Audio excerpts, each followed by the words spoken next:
আসসালামু আলাইকুম, শুভেচ্ছা, স্বাগত। প্রিয় দর্শক, এই সংবাদটা হলো যুক্তরাষ্ট্র, ইসরায়েল, ইরান, এই তিন দেশকে নিয়ে একটা সংবাদ।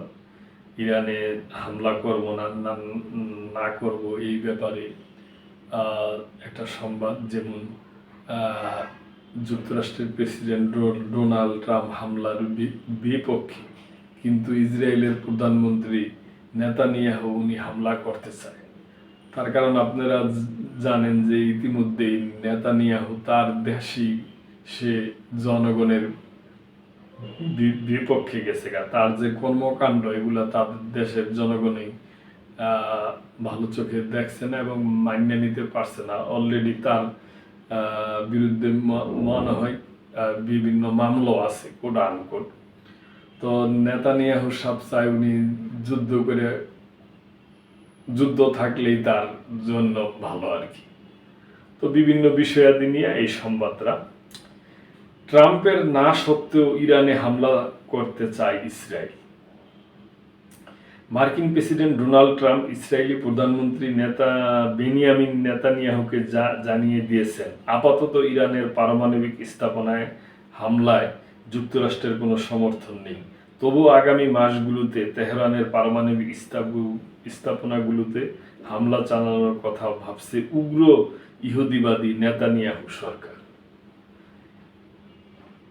কত ধরনের যে তাদের যে প্রধান মিত্র আমেরিকা চায় না, কিন্তু মানে তারা এটা করতে চায়। দুঃখিত। একজন ইসরায়েলি কর্মকর্তা এবং বিষয়টির সঙ্গে পরিচিত আরো দুই ব্যক্তির বরাতে শনিবার রয়টার্সের প্রতিবেদনে এমনটাই দাবি করা হয়েছে। খুবই বিপজ্জনক একটা চিন্তা ভাবনা। সূত্রগুলো রয়টার্সকে জানিয়েছে, গত কয়েক মাস ধরে ইসরায়েলের ট্রাম্প প্রশাসনের কাছে ইরানের স্থাপনাগুলোতে হামলার জন্য বেশ কয়েকটি বিকল্প প্রস্তাব করেছে। পরিকল্পনাগুলোর মধ্যে বিমান হামলা এবং কমান্ডো অভিযান অন্তর্ভুক্ত রয়েছে। এটি তেহরানের পারমাণবিক কর্মসূচিকে অস্ত্র হিসাবে ব্যবহার করার ক্ষমতা মাত্র কয়েক মাস বা এক বছর কিংবা আরও বেশি সময়ের জন্য পিছিয়ে দিতে পারে। এর আগে গত বুধবার নিউ ইয়র্ক টাইমস জানিয়েছে, ট্রাম্প এই মাসের শুরুতে হোয়াইট হাউসে এক বৈঠকে নেতানিয়াহুকে জানিয়ে দিয়েছেন ওয়াশিংটন তেহরানের সঙ্গে কূটনৈতিক আলোচনাকে অগ্রাধিকার দিতে চায় এবং দেশটির পারমাণবিক স্থাপনাগুলোতে হামলা আপাতত সমর্থন করেন না।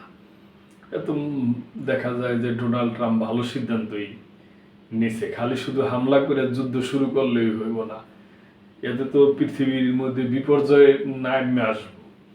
আলাপ আলোচনা করে সমস্যার সমাধান করাই তো বেশি ভালো।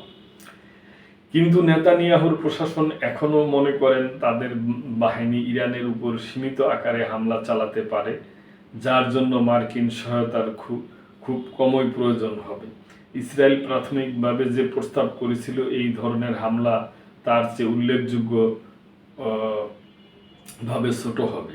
রয়টার্সের প্রতিবেদনে বলছে, ইসরায়েল কখনো এই ধরনের হামলা চালাবে তা স্পষ্ট নয়, বিশেষ করে যখন পারমাণবিক চুক্তি নিয়ে আলোচনা শুরু হচ্ছে। এই ধরনের পদক্ষেপ ইসরায়েলের প্রতি মার্কিন সমর্থন আরও ঝুঁকিতে ফেলতে পারে।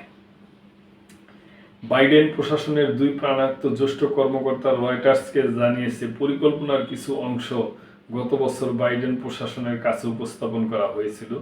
প্রায় সব পরিকল্পনার জন্যই সরাসরি সামরিক হস্তক্ষেপ বা গোয়েন্দা তথ্য ভাগাভাগির মাধ্যমে উল্লেখযোগ্য মার্কিন সহায়তা প্রয়োজন। ইরানের প্রতিশোধ নেওয়ার ক্ষেত্রে ইসরায়েলকে আত্মরক্ষায় সহায়তা করার জন্য ওয়াশিংটনের কাছে অনুরোধ করছে ইসরায়েল।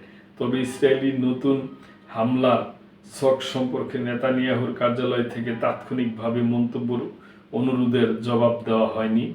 একজন জ্যেষ্ঠ ইসরায়েলি কর্মকর্তা রয়টার্সকে বলছেন, ইরানে হামলার বিষয়ে এখনো কোনো সিদ্ধান্ত নেওয়া হয়নি। ইরানের একজন জ্যেষ্ঠ নিরাপত্তা কর্মকর্তা রয়টার্সকে বলছেন, তেহরান ইসরায়েলি পরিকল্পনা সম্পর্কে অবগত ছিল। হামলার ফলে তারা ইরানের পক্ষ থেকে কঠোর ও অটল প্রতিক্রিয়া পান। পাবে। ইরানি কর্মকর্তা আরও বলেন, আমাদের কাছে নির্ভরযোগ্য সূত্র থেকে গোয়েন্দা তথ্য আছে যে ইসরায়েল ইরানের পারমাণবিক স্থাপনাগুলোতে একটি বড় ধরনের হামলার পরিকল্পনা করছে। ইরানের পারমাণবিক কর্মসূচি নিয়ে চলমান কূটনৈতিক প্রচেষ্টার প্রতি অসন্তুষ্টি এবং রাজনৈতিকভাবে বেঁচে থাকার উপায় হিসাবে নেতানিয়াহু সংঘাত চায়, যার ফলে এটি ঘটেছে। প্রিয় দর্শক, আমি এই সংবাদের শুরুতেই বলছি যে নেতানিয়াহু এখন এমন একটা অবস্থায় আছে, সে তার দেশেই কোণঠাসা। এই কোণঠাসা ভাব থেকে সে দূরে মানে থাকার জন্য এবং তার ক্ষমতা যেন সে আরো দীর্ঘায়িত করতে পারে, এই জন্য তার যুদ্ধ চালিয়ে যাওয়াই তার একটা পথ আর কি। তো দর্শক, যাই হোক, আমরা আশা করব যেন যুদ্ধ না হয়। যুদ্ধ কোনো সমাধান আনতে পারে না, যুদ্ধ শুধু ধ্বংসই হয়। সম্পদ, মানুষ, বিশেষ করে ফিলিস্তিনি ইসরায়েলি তো প্রায় প্রজন্মই শেষ। তো এই জন্য যুদ্ধ বন্ধ হোক। আমেরিকার প্রেসিডেন্ট ডোনাল্ড ট্রাম্প সাহেব আছে, উনি পৃথিবীর সমস্ত জায়গায় যুদ্ধ বন্ধ করার পক্ষেই পদক্ষেপ নিবে, এইটাই আমরা চাই। তা আমরা যুদ্ধ চাই না, আমরা পৃথিবীর সমস্ত দেশে শান্তি চাই। তো দর্শক, আজকে এই পর্যন্তই। সাবস্ক্রাইব করে চ্যানেলটির পাশেই থাকবেন। আল্লাহ হাফেজ।